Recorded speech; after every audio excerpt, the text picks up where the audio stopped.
This is a companion video to my column for Front Stretch. If you want to read more, the link is in the description. That being said, my name is Christopher DeHardy, and I'll be diving into something that needs to be changed for Long Beach. If you agree, click like and subscribe just like all the other YouTubers ask you to do. The Grand Prix of Long Beach is the most prestigious street race on the IndyCar calendar. It is the second longest running street race in North America behind Trois Rivières and is among the most picturesque racing venues in the world.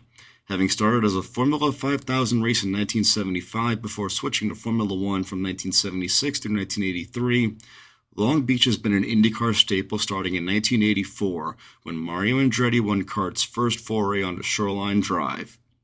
The event has grown in stature through the years, having completed its 50th running this past weekend.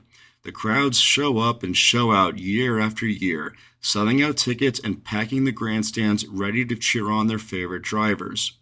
After seeing the preliminary sessions through the weekend and the various support races, the spectators are ready, the drivers are ready, the TV viewers are ready, and we get this to start the race.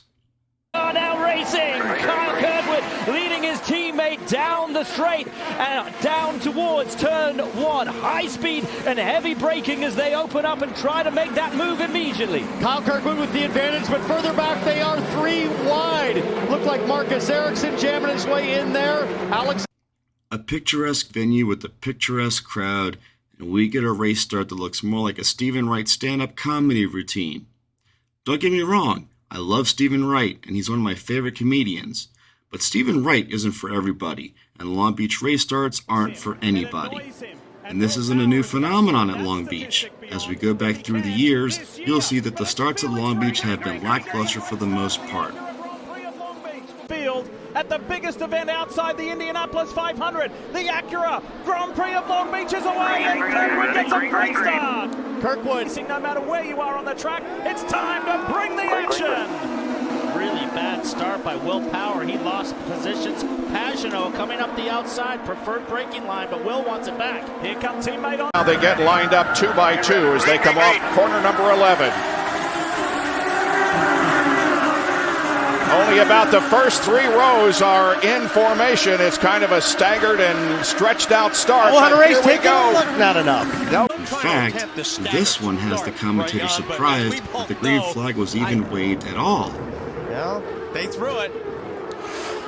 That wasn't exactly what they were looking for. That was pretty sloppy, but maybe we can get through turn 1 cleanly. But why are the Long Beach starts like this? It all has to do with the course layout in the final sector.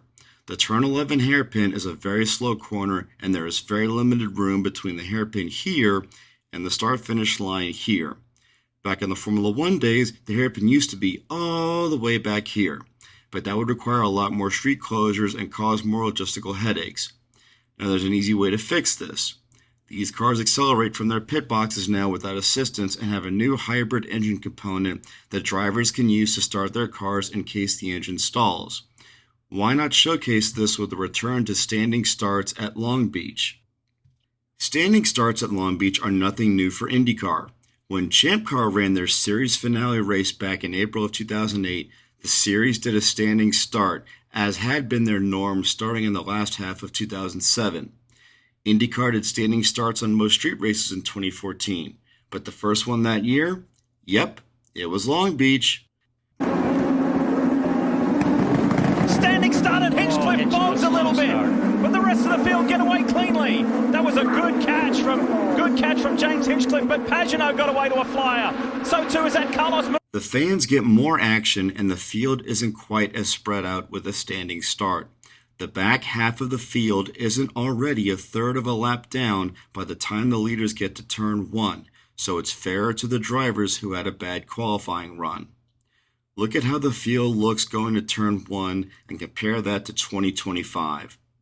That looks a lot better, doesn't it? Yes, we all know about how standing starts can go wrong, but are rolling starts really going right at Long Beach?